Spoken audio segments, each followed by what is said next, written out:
Anyone who has gotten over this habit, give me that tea.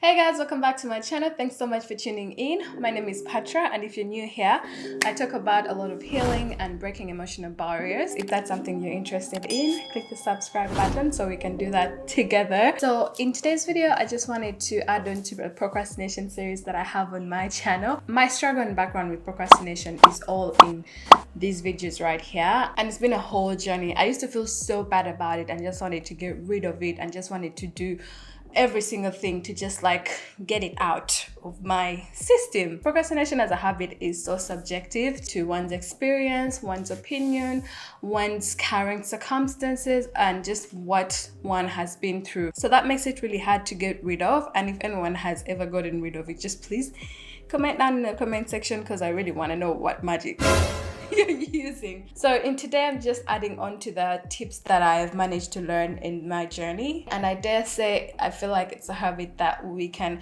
work around, work with, and just reduce. So if you're trying to just completely overcome it, I think, in my opinion, that's impossible, and I stand with what I say because it's the truth. So without any further ado, I'm just gonna dive into the tips and give you guys what I've been doing. So the first tip is you're not clear on what you're trying to do or what you want to do.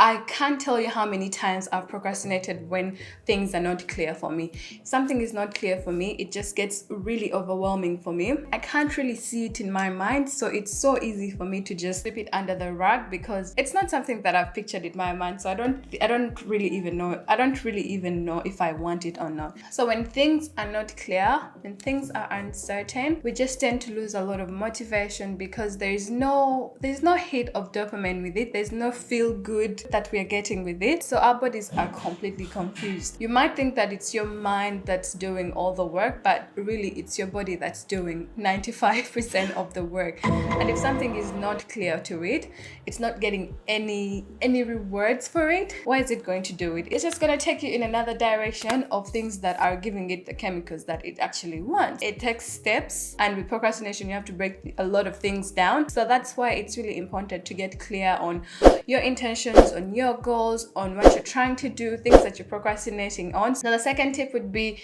you're playing too small than you expected yourself to be. So I don't know if this has happened to anyone, but with me, if I know I'll wake up tomorrow, I'll go to my job, and then come back, and then on my day off, I don't know what I'm going to do. I'll just do nothing. But then really, when I was younger or even growing up, I've just always wanted to be, as vague as this is gonna sound, I've always just wanted to be great.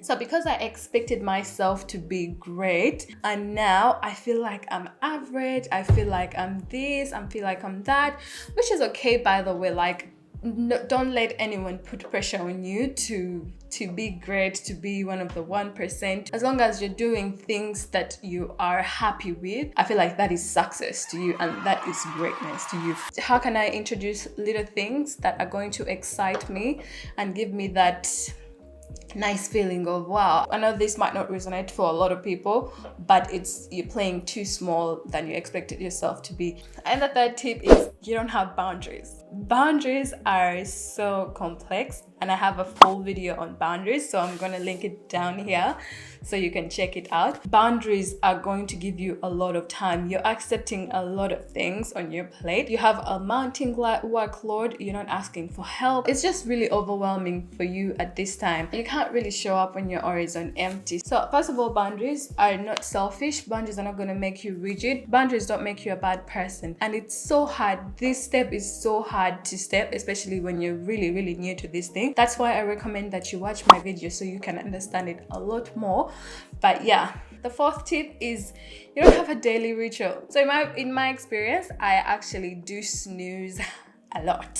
In the beginning, I was just like beating myself up so much. I didn't have a ritual that I'm going to wake up to. A daily ritual doesn't mean that you have to wake up, make coffee, script, write, read the news, check in on everyone, this. It could be just one thing. I'm just gonna tell you some of the things that I tried. So I tried to put my gym clothes, not like I was going to the gym. I wanted to do yoga or go for a walk or go for a run. I put it next to my bed. And then I didn't really want to take coffee. I don't know why. I just had like this negative connotation to it. And I'm not gonna go into that. If you can wake up and take a cuppa or a coffee, and even sometimes I just wake up and then journal. And it's just so simple. I can be like, wow, good morning, beautiful. You woke up today at this time. I'm so proud of you. Oh, you were able to do this yesterday, and today you have a great day ahead of you. You're gonna do this and do that. It's like I'm talking to myself, but when I'm writing, and I guess that has helped me so much to just get so excited for my day. And it doesn't have to be big. That's the thing. It can just be something small, and you've done that. You are going to be in such a better mood than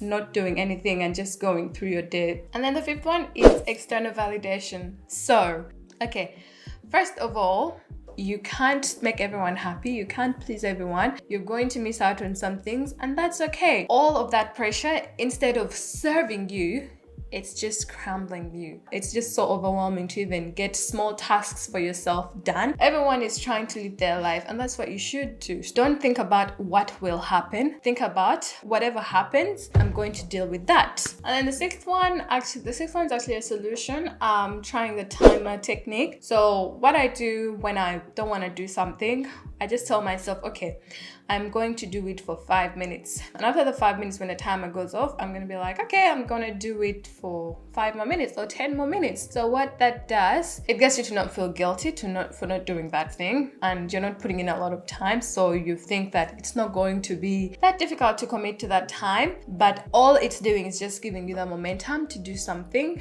and it works. Whenever I don't want to do something, I'm just like, okay, I'm going to just commit to this for 10 minutes. I'm going to commit to this for 20 minutes. And when you get in the groove, like, you can literally be there for 2 hours without even thinking about time. But like, you've done it, you've completed it, and you didn't want to do it, but you did it. And now how do you feel? And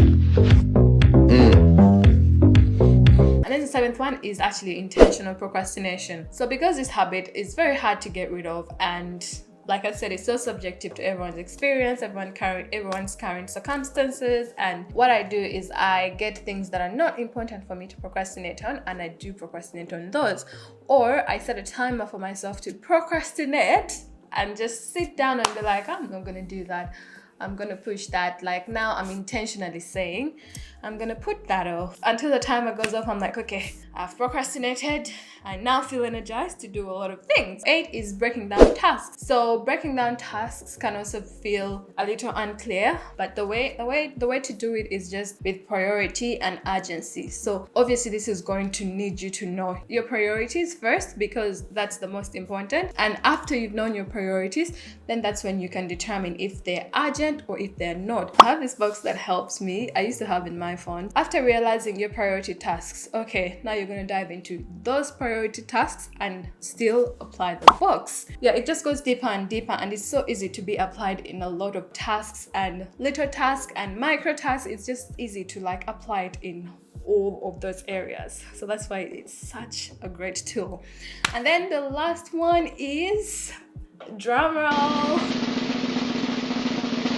is rest, rejuvenate, and self-care. So this brings me to the end of this video. I've actually really enjoyed talking about procrastination. It's usually I'm really rigid with this topic because I want to give you like tasks at work, blah blah blah blah blah blah. This was so much laid back, and I really enjoyed it. And I just hope you enjoyed it as well and took away some things as well, or I planted a seed in your head. And I hope you can practice 1, 2, 3, or even all of them so that you can improve your life. If you found it really helpful, just please give it a very big thumbs up. Share it with someone who you think might need it. Share it with a friend, share it with a family member, just share it everywhere. And yeah, as usual, please let me know in the comment section what I missed, what you've done. Anyone who has gotten over this habit, give me that tea. Give me the magic in the comment section. And yeah, I'll see you guys in the next video.